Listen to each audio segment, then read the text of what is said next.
بسم اللہ الرحمن الرحیم نحمدہ ونصلی ونسلم علی رسول الکریم۔ اسلامیات کی کلاس ہے۔ اسلامیات کی کلاس کی گزشتہ کلاس کے اندر ہم نے کچھ تعریفات پڑھی تھی۔ اب باقی جو تعریفات ہیں ذرا انہیں دیکھ لیتے ہیں۔ اب جیسے پہلی تعریف میں نے لکھی ہے رسول۔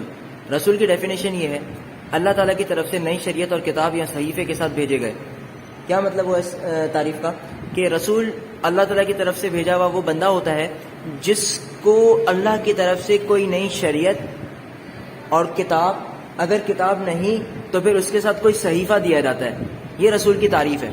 نبی اس سے تھوڑا سا مختلف ہے، یہ بھی اللہ کی طرف سے بھیجے ہوئے بندے ہوتے ہیں، لیکن ان کو رسول کی طرح کوئی نئی شریعت نہیں دی جاتی، بلکہ گزشتہ رسول جو رسول گزر چکے ہوں گے ان سے پہلے، ان کی ہی شریعت کو یہ آگے بڑھاتے ہیں، اور جو لوگ اللہ کے حکم سے پھر چکے ہوتے ہیں ان کو گزشتہ رسول کی شریعت کی طرف واپس پھیرتے ہیں۔ اس کے بعد تیسرے نمبر پر ہے معجزہ۔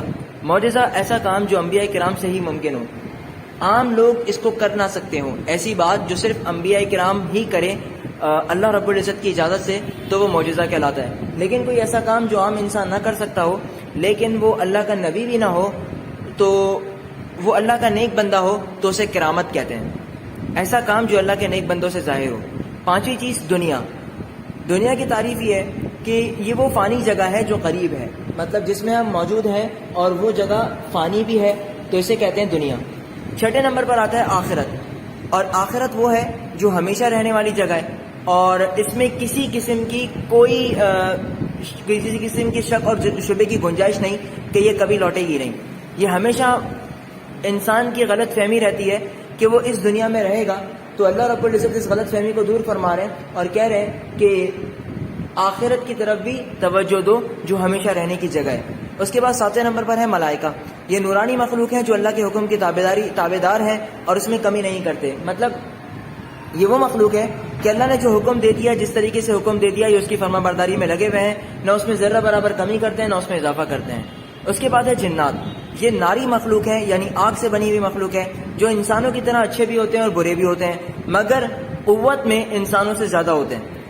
نمبر 9 زکوٰۃ۔ ہر سال اپنے مال میں سے ایک متعین حصہ یعنی 2.5% نکال کر اللہ کی راہ میں خرچ کرنا۔ یہ کیا ہے؟ یہ جنات کی تعریف ہے۔ اس کے بعد نمبر 9 پر ہے زکوٰۃ کی تعریف ہے۔ زکوٰۃ کا مطلب ہوتا ہے ہر سال مال میں سے ایک متعین حصہ نکال کر اللہ کی راہ میں خرچ کرنا، اور وہ متعین حصہ ہے 2.5۔ نمبر 10 پر دیکھیں صدقہ۔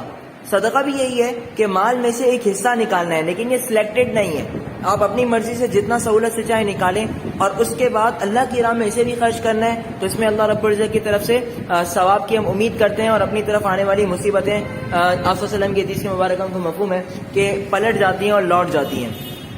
جو کہا گیا سنا کہ اللہ پاک اس پر مکمل عمل کرنے کی توفیق دے۔ وآخر دعوانا الحمدللہ رب العالمین۔